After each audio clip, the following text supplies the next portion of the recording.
Hello friends and gamers, and welcome to the Fortress. My name is Jinx, and I thought it'd be time to do a little bit of a face-to-face chat, show you what I've got going on my channel, what's new, and what I'd like this channel to look like in the future.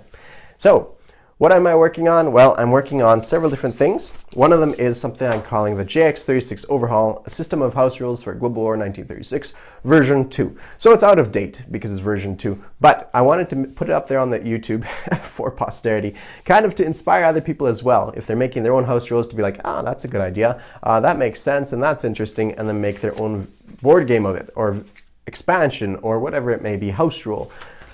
I quite liked it. It was quite successful, and I did make it, and I played a good few games with it back in the day and had a lot of fun. So it changes a lot of things, it tweaks a lot of things. Some of the things came into fruition in version 3 Global War 36, because I made this in 2017, then I had a brief developer cycle working for Historical Board Gaming, where I may or may not have inspired them to do a few things. So stuff like screening forces, I have that in here as well, and who knows if that inspired them or not. I expect not, because look, good ideas kind of come to the top regardless, so whoever it comes from, it seems to come to the top. And I know from my brief experience with HBG that a lot of good ideas come from the community, so that's awesome.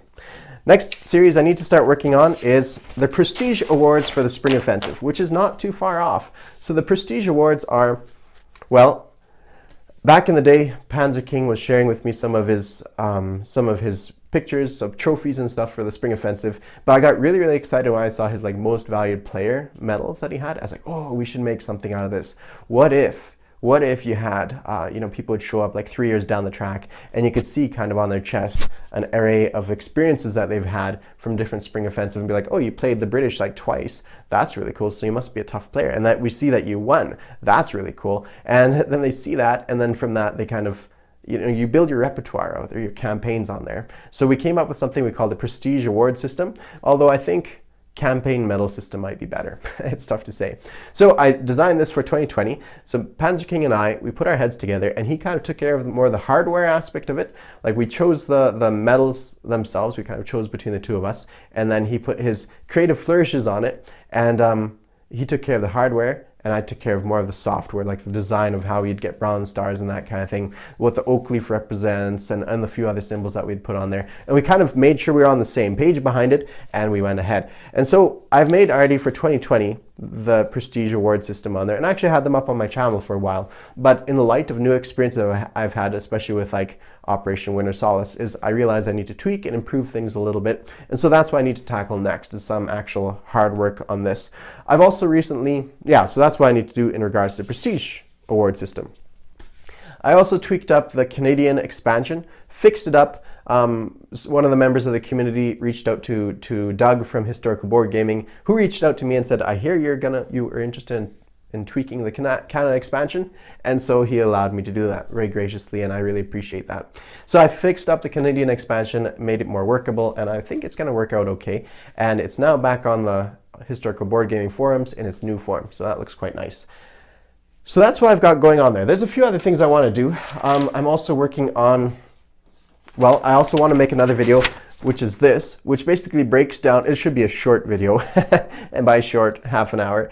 It kind of breaks down the value of units, IPP-wise, production point-wise, to the combat value they have, and kind of breaks it down, which kind of helps from a board game developer perspective. Bob Hatcher actually approached me and was asking if he could have a copy of this, so we shared it back and forth and on Word, Excel, and that kind of thing, spreadsheets and such, and he showed me some graphs and stuff, because he's working on a board game as well. And so this is quite handy to have a look at and play around with. It really teaches you a few things, and you realize, this is the most valuable unit, and this one is less valuable, and that kind of thing. So that's the idea there. So that's another thing I need to work on.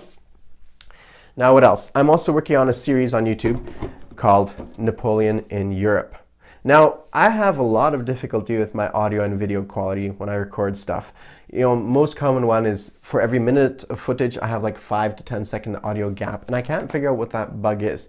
That's when I work directly from my computer, and when I work from my camera, sometimes doesn't work that good either. So I end up doing a lot of videos multiple times. So Napoleon in Europe is the next one. Now, I'm working on my technical stuff, of course. I've had a friend of mine tackling my laptop lately, and so he's fixed that issue. And my camera, I've got new software on there as well, so that looks quite good. But Napoleon in Europe is the next one. So I'm working through this series as well. And nobody's done too much about Napoleon in Europe on YouTube, and I quite like it as a game. I think there's a lot of things that could be changed on it, but I like this era of history quite a bit. My favorite eras of history would be the Napoleonic Wars, followed by World War I, followed by World War II. So I quite enjoy this time period, but there's not really any games that encompass what I like. Most Napoleon games are either like a tactical battle, where you move stuff in kind of like a hex form or whatever. You move them on a tactical battle like a checkerboard or whatever.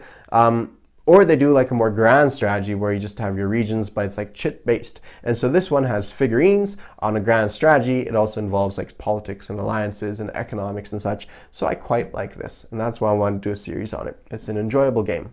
So that's what I'm working on. It's designed by Glenn Drover, and so because I really liked his design, I went ahead and purchased a whole series of different games because I think he's an exceptional rules designer. And so I purchased this one. Empire, Conquest of the Empire. Now, I want to plug for a friend of mine, or not friend, because I don't know him yet, but Cobra Wargaming has an excellent channel. Check his stuff out. He's started a series of this for the classic version of Conquest of the Empire. This is a new version designed by Glenn Drover and inspired by Martin was the previous designer. I can't remember exactly his full name. But yeah, that's what Cobra Wargaming is doing, and his stuff looks fantastic. So check out Cobra Wargaming. But I purchased this game because it's designed by Glenn Drover, and I think I'll have a lot of fun with it. Now, the game is played from 6 players, I think, up to 6 players. It looks like a lot of fun, and maybe I'll do a little review of it later on. But yeah, 396 miniatures. I love miniatures and playing around with them, so for me, I think this will be a lot of fun. I can just park that right here. Hopefully it's kind of in the camera still. And Napoleon in Europe we'll put here as well. Okay, next up, also by Glenn Drover, we have this board game that's called War, Age of Imperialism. Now this one, I like the rules design behind them quite a bit. This one's more of an economic colonial kind of game, and so it has a lot of pieces, 816. For reference, Napoleon in Europe has 564, Conquest of Empire had 364, I think, and this one has 816. So loads and loads of stuff. This one I have briefly cracked open just to look at the miniatures, and I'm missing the horses in this, so that's unfortunate. So I purchased this off of somebody that was also selling a copy of this and a copy of another game, and I suspect the horses from this migrated into their copy of Napoleon, and that's why I didn't get it. That's too bad. But anyways, this one looks like a lot of fun. I'm hoping to play it at some point, but we'll have to see. I have a lot of games I've never played, unfortunately. I think that's a classic story. Artistically, it doesn't look as nice, but I like the conceptual design behind it, and so I think it'll be a lot of fun. All right, that goes up here. That's also by Glenn Drover. Next up, we have the American Civil War, which is done by one of my favorite board game designers, Glenn Drover. Published by Eagle Games. Artistic work is done by one of my favorite artists, Keith Rocco. Just absolutely gorgeous in my opinion. Brilliant work. I've played a video game version of this, kind of-ish, and with some features missing obviously, and it was a lot of fun. So this one is going to be brilliant. Now this one also has like potential European intervention, which is interesting as well. I think that will be unique. This one has 384 pieces. The miniatures on it are going to be fun to play with as well. So we'll chuck that one up here. Next up, I think that's it by Glenn Drover. So next one up will be this one here, Strike of the Eagle. This is the Polish-Soviet War 1919 to 1920, 2 to 4 person game. It's a block wargaming system, which means it has a fog of war. The fog of war means that you're going to have stuff, your blocks are facing you, your opponents are facing him, and you try to conduct battle that way. It has multiple aspects of fog of war, which really intrigues me, because you have little roundels you place on top of your blocks as our kind of orders. You could say move, decoy, and this kind of stuff. So the 2 levels are, you can place like decoy markers on your opponent's stuff, and that way they could completely throw them off. They might expect there's an attack happening there when there's not. And I believe you place your order markers down, then the enemy puts their order markers down, and then you conduct all your operations, and then he does his. But I don't know. I need to double check on that. I haven't looked into it. This one's been reviewed on YouTube a little bit, so the reviews are good. They're by some, well, there's some more popular reviewers have reviewed it, and so they do an excellent job going over it. So there's that, Strike of the Eagle. Then I have this one called Battlecry, which is a board game, sorry, a tactical battlefield game. So I don't play too much battlefield games, just not my cup of tea, but my brothers like it, and so that's why I have it. And so that looks something like this. You have a battlefield, you have, artillery, general, cavalry, and infantry, and you fight in a battlefield that can change up. You could have scenarios with more forests and a river and a town and that kind of thing. So that will be a lot of fun in my opinion. I'm really looking forward to playing this one. So yeah, I think it looks good. This one I'm looking less forward to than some of these other ones. I think the one I'd love to try is the American Civil War, just because it's a two-person game, I think, easier to approach. War, Age of Imperialism, that probably works best with more than 3 players. This one would be a good two-person. This one, Strike of the Eagle, is probably going to be the most likely one I'll play next, just because it's shorter time period of playing. There's the one other game I got that's not really the genre that people are most familiar with, but War of the Ring. So War of the Ring I've played twice, and I enjoyed it. It's a fun game, and it's also a familiar game to a lot of people. A lot of people know the Lord of the Rings trilogy, and so this one, you could probably tempt people to the board gaming table to play Lord of the Rings. This one has like a strategic game and also a mini game occurring at the same time. You have, as far as I remember, my friends tell me I've played it, but I have a bad memory. So my friends tell me I've played it twice.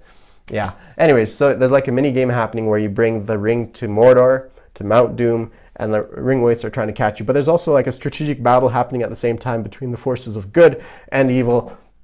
And yeah, so who am I to judge what's evil though, right? But yeah, that's the idea behind there. So that looks like a lot of fun. I've also picked up a small other game. I thought I'd mention it here. You're playing as a senator in Rome. So this is a card game. I think it'd be fun to play. I've never played it before. I think it's one of those Euro games. Distributed in Netherlands by these people, Germany by these, yeah, it's more of a European game anyways, by Fantasy Flight, so maybe not. Anyways, made in China. And this will be fun. You try to pass agendas, and other people try to throw you under the bus, essentially, the metaphorical Roman type omnibus. All right, that's the idea there. So we have a good few games to try out and play, some to review, some to just look at and enjoy on my shelf for the next 30 or 40 years before I sell it off to pay for my child's university fund. Something like that. We'll see. We'll see what happens. I hope to play some of them before too many of my brother-in-laws have kids. That's the goal. All right.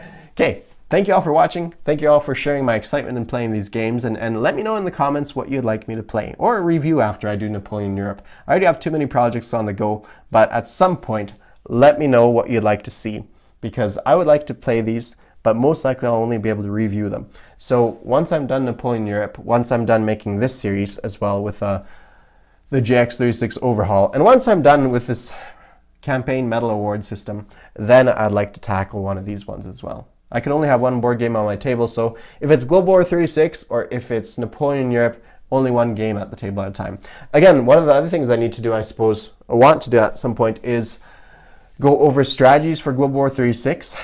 I have a few in mind that I want to put out on the table and make videos about. And then I also want to get into board game design aspects for Global War 36. Sea-centric C-zone proposal, why I think aircraft need fixing, and then maybe I might even get into my own board game I'm designing as well. So we'll have to see. Time is a factor. The future of the channel looks like something like this. June, middle of June, I'm having, my wife's having a baby. We're having a little baby girl. We're super excited about it. Already I find my free time is like from 1 a.m. to 2 a.m. or 12 a.m. or whatever, midnight to 2 a.m. That seems to be my free time, right? It's very hard to find time to do this. Like most mornings if I'm filming, it's between, 6 a.m. So it's either 6 a.m. or 1 a.m., one of those two. That seems to work out. Just because life is so busy. It's crazy busy. So I don't know how much videos I'll make in the future. Then I have the Spring Offensive. Now, for a long time, I wasn't sure if I was going to the Spring Offensive. But yeah, I think I will.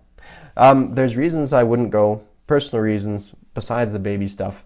But yeah, I think I'll end up going just because it's a lot of fun and it can be a lot of enjoyment to be had out of the situation. So awesome. Thank you all for watching. Leave your comments about what you'd like to see if you're excited about this as I am. And thanks all for being part of this. Cheers all.